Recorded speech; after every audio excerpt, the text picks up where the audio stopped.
समास परिचय के अंतर्गत आज द्विगु समास, द्वंद्व समास और बहुब्रीहि समास के बारे में हम लोग पढ़ेंगे। सबसे पहला आता है द्विगु समास। द्विगु समास की परिभाषा अगर हम लोग देखें कि द्विगु समास किसे कहा जाता है, तो द्विगु समास वह समास है जिसका पूर्व पद संख्यावाचक और विशेषण होता है तथा समस्त पद समाहार या समूह का बोध कराए, उसे द्विगु समास कहते हैं। मेन चीज़ है कि द्विगु समास का कोई भी समास हो, सभी समास में दो पद होते हैं, एक पूर्व पद एक उत्तर पद। इस द्विगु समास में भी दो ही पद होते हैं, एक पूर्व पद यानी पहला पद और दूसरा पद यानी द्वितीय पद या उत्तर पद। तो इसका पहला पद जो होता है वो संख्यावाचक होगा, यानी कोई न कोई संख्या होगी, कोई न कोई गिनती होगी, और वही पहला पद जो होगा वह विशेषण होगा। जब पहला पद और दूसरा पद मिलकर एक समस्त पद बनाएंगे, एक सामासिक पद बनाएंगे, वह सामासिक पद किसी न किसी समूह का बोध कराता होगा, वहाँ पर द्विगु समास होगा। तो द्विगु समास के एग्जाम्पल के रूप में जैसे सप्ताह या दोपहर। दोपहर में जब हम इसको तोड़ेंगे, विग्रह करेंगे, तो दो मीन्स 1 2 यानी 1 2 गिनती में पहला शब्द दो है और दूसरा है पहर, यानी दो पहरों का समूह या समाहार। यहाँ पर समाहार और समूह एक ही चीज़ है, दोनों एक ही पर्याय हैं। जैसे सप्ताह तो 7 दिनों का समूह, पहला पद जो है वो 7 है, दूसरा पद जो है वो दिन है। अब जब दोनों मिलकर बनते हैं तो सप्ताह बनता है, और वो सप्ताह शब्द जो है वो एक समूह का, 7 दिनों के समूह का द्योतक है। ऐसे ही हम और भी एग्जाम्पल देखेंगे। नवग्रह, तो नवग्रह में जब हम विग्रह करेंगे तो 9 ग्रहों का समूह। दोपहर में जैसा पिछली स्लाइड में निकला है, दो पहरों का समूह। त्रिवेणी 3 वेणियों का समूह। शताब्दी 100 सालों का समूह, 100 वर्षों का समूह। अब जो है उर्दू वर्ड है अब्द, तो यहाँ पर 100 वर्षों का समूह। सतसई 700 पदों का समूह। त्रिकोण 3 कोणों का समूह। ऐसे ही तिरंगा 3 रंगों का समूह। जितने भी उदाहरण यहाँ पर दिए गए हैं, चाहे वो नवग्रह है, दोपहर है, त्रिवेणी है, शताब्दी है, सतसई है, त्रिकोण है या तिरंगा है, जब इन सभी सामासिक पदों का हम विग्रह करते हैं तो इनमें सब में पहला पद जो है वो कोई न कोई संख्या का बोध कराता है, कोई न कोई संख्या उसमें दिखाई पड़ती है।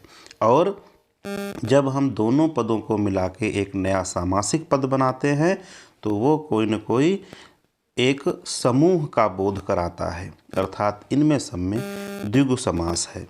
इसके बाद अगला समास आता है द्वंद्व समास। तो द्वंद्व समास की जब हम परिभाषा देखते हैं तो जिस समस्त पद के, समस्त पद अर्थात सामासिक पद के दोनों पद प्रधान हों। अभी तक जितने समास हम लोगों ने पढ़े उसमें या तो पहला पद प्रधान था या तो दूसरा पद प्रधान था, लेकिन द्वंद्व समास में जहाँ पर दोनों पद जो हैं वो प्रमुख होते हैं। द्वंद्व में थोड़ा सा स्पेलिंग गलत लिख गई है, यहाँ पे वर्तनी गलत है, दोनों दामे वा लगेगा। तो द्वंद्व समास में दोनों पद, प्रथम पद और द्वितीय पद यानी पहला पद दूसरा पद या पूर्व पद उत्तर पद, दोनों पद जहाँ पर प्रधान हों और विग्रह करने पर जब हम समस्त पद का, सामासिक पद का विग्रह करते हैं तो उन दोनों पदों के बीच में और शब्द निकले, या शब्द निकले, एवं शब्द निकले, अथवा शब्द निकले, ये इसकी पहचान वाले शब्द हैं। द्वंद्व समास की पहचान वाले शब्द हैं कि जब हम द्वंद्व समास के सामासिक पद का विग्रह करते हैं तो दोनों पदों के बीच में और निकलता है, एवं निकलता है, या निकलता है, अथवा निकलता है। उन सभी पदों में जिनके बीच में ये शब्द निकलते हैं, चाहे और हो, चाहे एवं हो, या हो, अथवा हो, उनमें सब में, उन सभी सामासिक पदों में द्वंद्व समास होता है। एक और चीज़ कि इनमें जब सामासिक पद जो होता है जिन दो शब्दों से मिलकर जो बना है सामासिक पद, उन दो सामासिक पदों के बीच में सदैव योजक चिन्ह लगा होता है। ये बहुत बड़ी पहचान होती है द्वंद्व समास में। जो भी द्वंद्व समास का उदाहरण होगा उसमें दो शब्दों के बीच में योजक चिन्ह लगा होगा। जैसे इसमें एग्जाम्पल के रूप में दिया है अपना पराया, तो अपना और पराया के बीच में योजक चिन्ह लगा है। जब हम इसका विग्रह करेंगे तो होगा अपना या पराया। ऐसे ही पाप पुण्य, तो पाप और पुण्य के बीच में भी यहाँ पर योजक चिन्ह लगा हुआ है, और जब विग्रह करेंगे तो पाप और पुण्य होगा। आगे अन्य एग्जाम्पल अगर हम देखें, अन्य उदाहरण देखें तो ऊंच नीच। देखिए जितने भी उदाहरण यहाँ पे स्क्रीन पे हैं, चाहे ऊंच नीच है, देश विदेश है, ठंडा गर्म है, माता पिता है, दिन रात है, भाई बहन है, इन सभी सामासिक पदों में या इन सभी समस्त पदों में दो शब्दों के बीच में योजक चिन्ह लगा हुआ है। ये बहुत बड़ी पहचान है द्वंद्व समास की।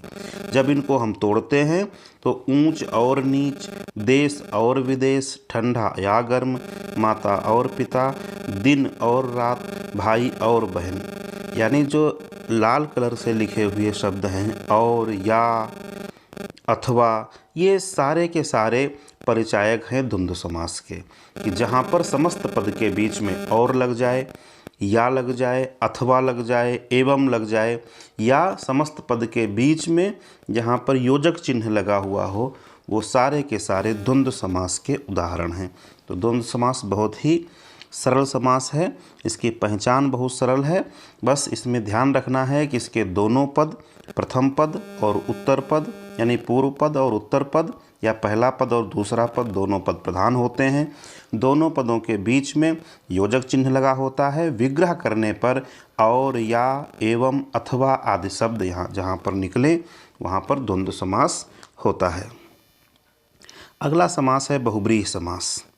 बहुब्रीहि समास की जब हम परिभाषा देखेंगे तो जिस समस्त पद में कोई पद प्रधान नहीं होता, इससे पूर्व में हम लोगों ने पढ़ा कि पहला पद प्रधान या दूसरा पद प्रधान, द्वंद्व समास में देखा हमने दोनों पद प्रधान, लेकिन बहुब्रीहि समास में यहाँ पर कोई पद प्रधान नहीं होता। न तो पूर्व पद प्रधान होगा, न तो उत्तर पद प्रधान होगा, दोनों में से कोई पद मुख्य नहीं होगा, कोई पद प्रधान नहीं होगा।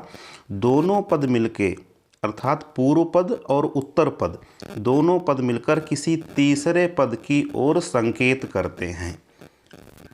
बहुब्रीहि समास में पूर्व पद और उत्तर पद मिलकर, यानी पहला पद और दूसरा पद मिलकर किसी तीसरे पद की ओर संकेत करते हैं, उसे बहुब्रीहि समास कहा जाता है। जैसे नीलकंठ, नीलकंठ में देखें तो एक नील शब्द है, दूसरा कंठ, नील अर्थात नीला, तो ना तो नीला शब्द जो है वो प्रमुख है, ना कंठ प्रमुख है।